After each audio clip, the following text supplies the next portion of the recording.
Evangelho de Jesus Cristo, segundo escreveu Mateus, capítulo de número 6, versículos de número 5 a 8. Por gentileza, os que encontraram o texto bíblico, confirme dizendo amém. Amém. Diz-nos assim o texto bíblico: quando vocês orarem, não sejam como os hipócritas que gostam de orar em público nas sinagogas e nas esquinas, onde todos possam vê-los. Eu lhes digo a verdade, eles não receberão outra recompensa além dessa. Mas quando orarem, cada um vá para o seu quarto, feche a porta e ore a seu pai em segredo. Então seu pai, que observa em segredo, os recompensará. Ao orar, não repitam frases vazias sem parar como fazem os gentios.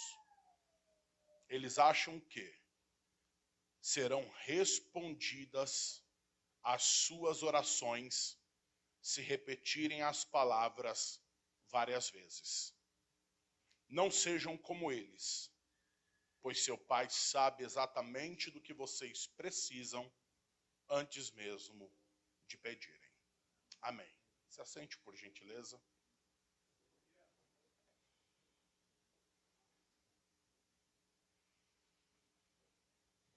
Em face do texto que acabamos de ler, eu quero falar aos irmãos nesta noite sobre o seguinte tema: a ética da oração. E entender juntamente com os irmãos, à luz do texto, qual é a proposta de Jesus quando apresenta-nos estas características relacionadas à oração. O capítulo de número 6 do Evangelho escrito por Mateus tem como pano de fundo contextual o Sermão do Monte.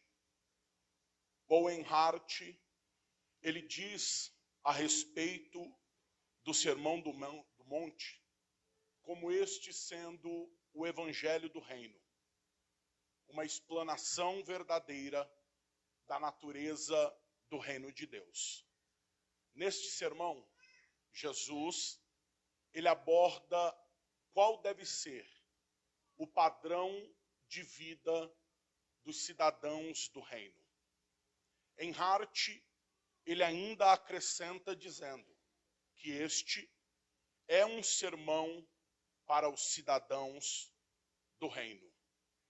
Os versículos de número 1 a 18, do capítulo de número 6, abordam a vida piedosa de um cidadão do reino dos céus.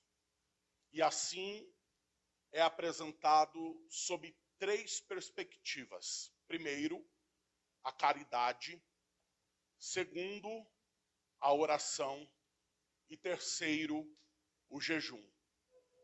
O que é apresentado aqui é o modelo a ser seguido na vida piedosa.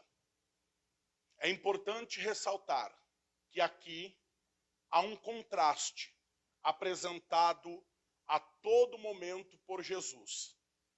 E este contraste, ele ressalta a diferença que há na piedade praticada pelos religiosos da época, que Jesus os define como hipócritas, e a piedade que deve ser praticada pelos cidadãos do reino. Jesus, ele enfatiza no texto a condenação, a exibição e o amor pela proeminência. Ou seja, Jesus severamente ele denuncia a prática piedosa, cujo a finalidade é o ser visto, é o ser reconhecido por praticar tal coisa. Comentando a esse respeito, John Wesley, ele diz que nesta sessão, Jesus passa a mostrar como todas as nossas ações, mesmo aquelas indiferentes à própria natureza, podem ser feitas santas, boas e aceitáveis a Deus por uma intenção pura e santa. Já nos versículos 5 a 8, os quais nós lemos e tomamos por base para a nossa exposição, Jesus, ele apresenta qual deve ser a ética da oração. E por ética, nós não devemos entender aqui um engessamento da vida de oração. Por ética, nós não devemos entender aqui um automatismo, ou seja, o dar características robóticas à vida de oração. A ética da oração proposta por Jesus aqui é a ruptura com a espiritualidade superficial, com a religiosidade estética, ou seja, de aparências, e com o cerimonialismo teatral, para que então possamos desfrutar, por meio da oração, daquilo que é essencial, relevante e eterno. Vejamos então, à luz do texto, 4 aspectos a respeito da ética da oração, conforme Jesus nos apresenta. Em primeiro lugar, Jesus, ele nos diz que a oração deve ser o meio pelo qual desfrutamos da comunhão com Deus. O versículo 5, ele nos disse: quando vocês orarem, não sejam como os hipócritas, que gostam de orar em público, nas sinagogas e nas esquinas, onde todos possam vê-los. Eu lhes digo a verdade, eles não receberão outra recompensa além dessa. Entendamos que aqui o que Jesus tem em mente não é necessariamente o local aonde se ora. O que Jesus tem em mente não é necessariamente a postura em que oramos. Aqui, Jesus não está levando em conta se a oração deve ser realizada na sinagoga ou na praça. Aqui, Jesus não está levando em conta se a oração deve ser de joelhos, em pé, sentado ou deitado. Jesus aqui está tratando da motivação na oração. Aqui, para Jesus, o relevante não é o fato deles orarem nas sinagogas ou nas praças, e tampouco o fato de orarem em pé. Mas o que Jesus está denunciando é que eles oram nas praças e nas sinagogas em pé, pois a motivação deles eram ser vistos pelos homens. A oração, ela não deve ser um meio de que possamos ser vistos como espirituais. A oração, ela deve ser uma forma de nós estabelecermos, desfrutarmos e aprofundarmos a nossa comunhão com Deus. Aleluia. William MacDonald, comentando a esse respeito, ele diz que Jesus adverte contra a hipocrisia ao orar.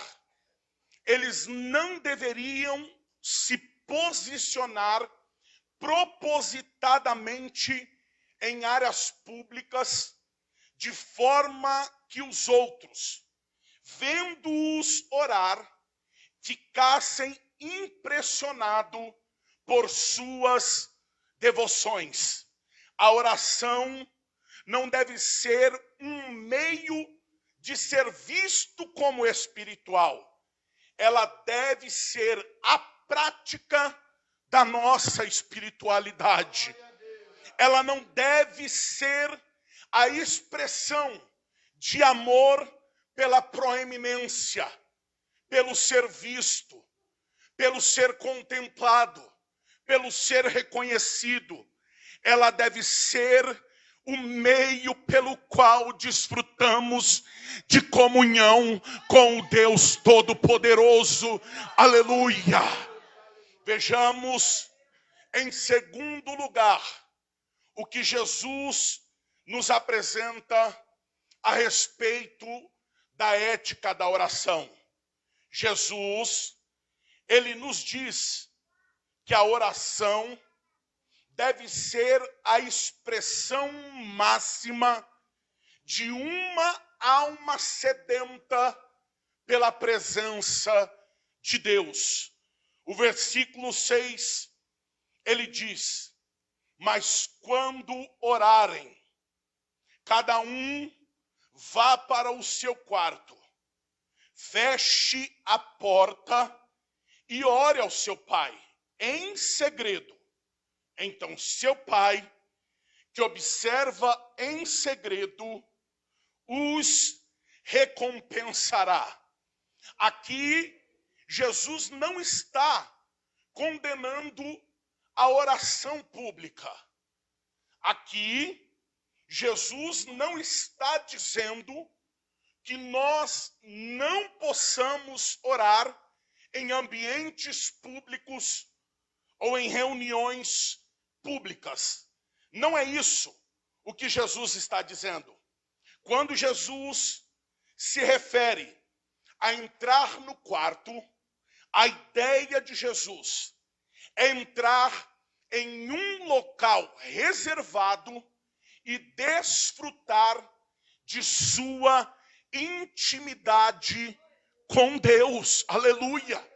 Talvez a melhor ilustração para compreender a ideia de Jesus seja a intimidade matrimonial, aquilo que acontece entre os cônjuges em sua intimidade é feito às portas fechadas, e de igual modo deve ser a oração no recôndito da intimidade, longe do holofote, longe da contemplação pública. O problema destes a quem Jesus denuncia a respeito da oração é que a oração pública deles não era o reflexo da intimidade deles. Eles oravam publicamente, mas esta oração pública não refletia a intimidade com Deus no escondido, distante dos olhares de todos. Lawrence Richards, ele diz que o relacionamento do cristão com Deus é intensamente pessoal e privado. Isso significa que expressões corporativas de fé devem fluir do relacionamento em secreto, vitais e reais com o Deus vivo. Deus, nesta noite, Ele nos convida a entrarmos na sua presença e desfrutarmos da sua intimidade. A intimidade com Deus, ela não é o palco para representações teatrais a respeito de uma religiosidade superficial. Ali não há espaço para os aplausos humanos.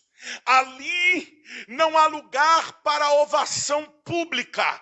Ali o que há é alguém diante do seu Deus, buscando sedentamente a presença dele, a intimidade com ele, o ouvir a voz dele, o estar na presença dele.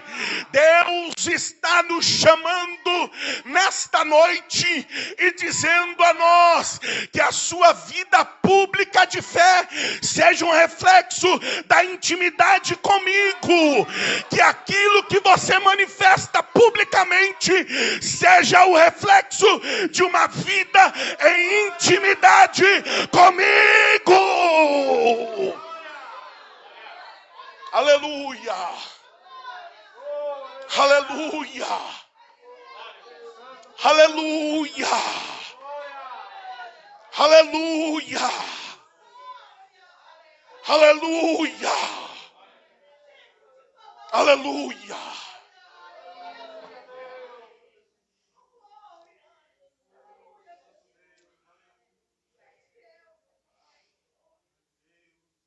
Nos versículos 5 e 6, Jesus, ele trata da oração sob a perspectiva do religioso.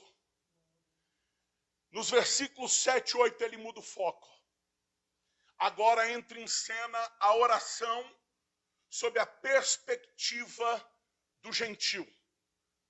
O entendimento de um gentil a respeito do que era a oração. Em face disso, vejamos em terceiro lugar, sob o entendimento de Jesus, que a oração deve ser o derramar de um coração sincero na presença de Deus. O versículo 7, Jesus disse: ao orar, não repitam frases vazias, sem parar, como fazem os gentios. Eles acham que, se repetirem as palavras várias vezes, suas orações serão respondidas. Dependendo da tradução, a expressão que aí há é vãs repetições. O termo vãs repetições, ele tem a conotação de um gago que repete palavras, de mero palavrório ou tagarelice, palavreado oco, conversa tola, repetição vazia. Por que isso? Os mitos gregos e romanos, as suas divindades eram desinteressadas sobre a vida dos seres humanos.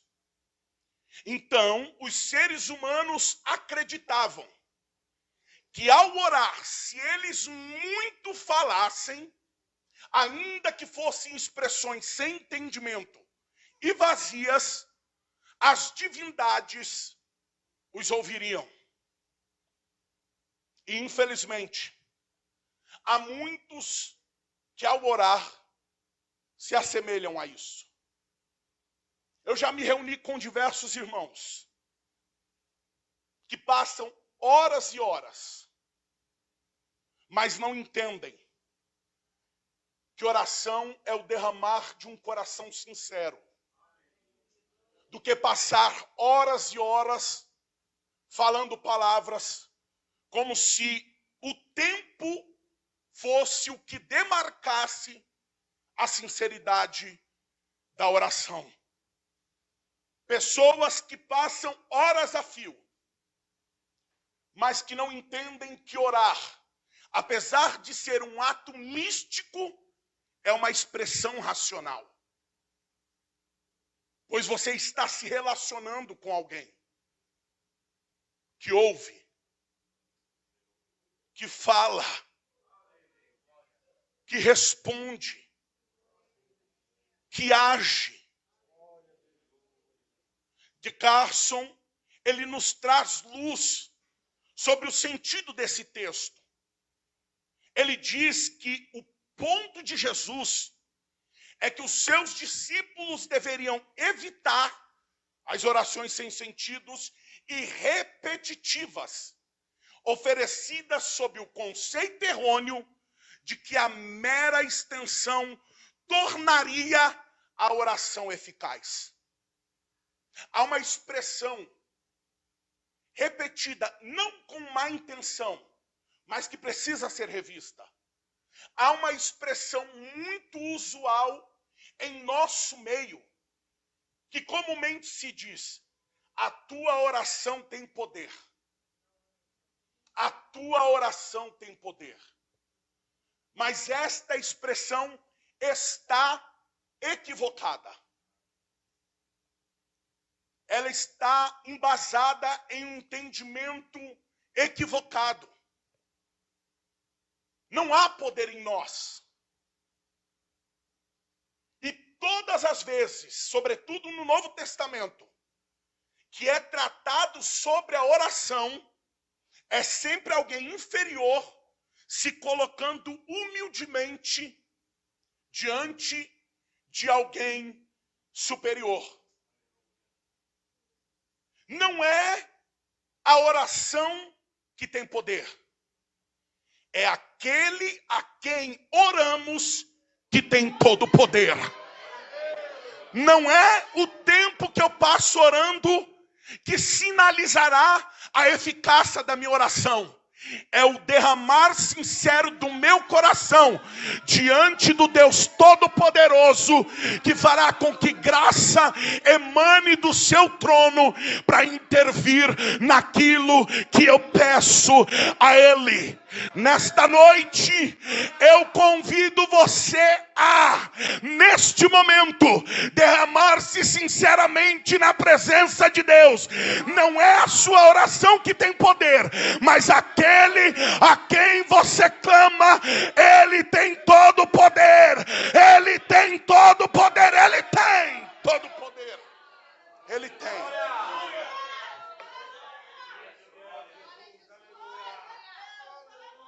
Aleluia. Aleluia. Aleluia. Aleluia. As Escrituras dizem que há uma coisa a qual Deus não resiste. Expressões intelectuais na oração? Não. Períodos extensos de oração? Não. Há uma coisa a qual Deus não resiste: um coração quebrantado.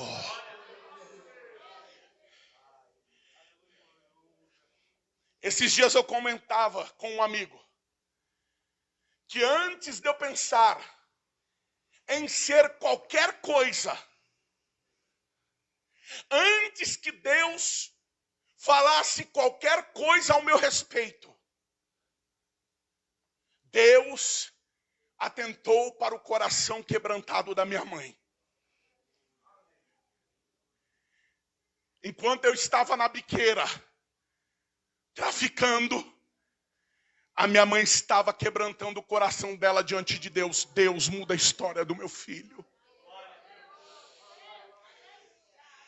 Deus muda a história do meu filho.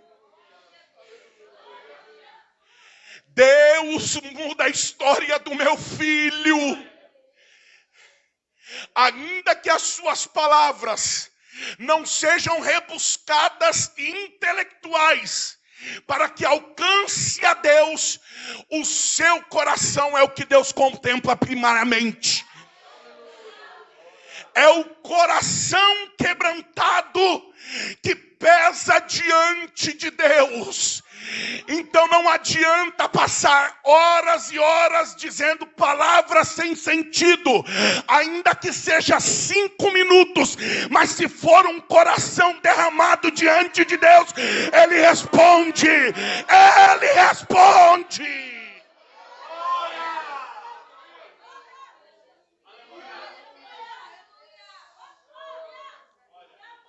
Aleluia. Aleluia.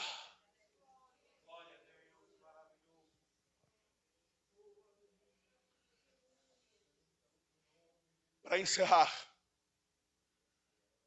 em quarto e último lugar, a oração no entendimento de Jesus deve ser a manifestação de nossa absoluta e total dependência de Deus. Jesus diz no versículo de número 8: não sejam como eles, pois seu Pai sabe exatamente do que vocês precisam antes mesmo de pedirem. John Gill, ele comenta o seguinte: a onisciência de Deus é um argumento considerável. É um grande encorajamento à oração. Ele sabe quem somos. E as nossas vontades de antemão Ele conhece. E como é capaz de nos ajudar. Temos todas as razões para acreditar que de fato Ele irá. Especialmente quando Ele se coloca em posição de Pai diante de nós.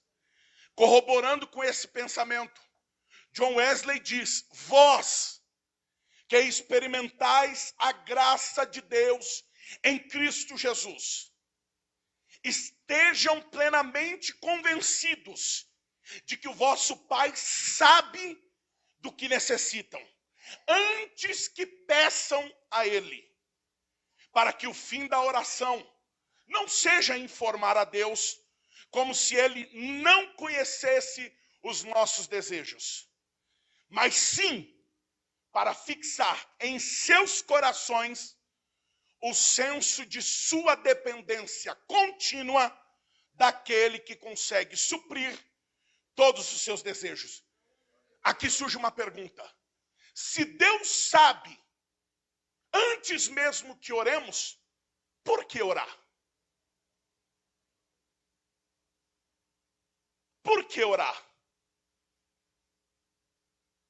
A resposta é: porque a oração é o palco aonde nós reconhecemos e declaramos diante de Deus a nossa confiança na soberania e na graça dele para as nossas vidas. Se coloque de pé, por gentileza.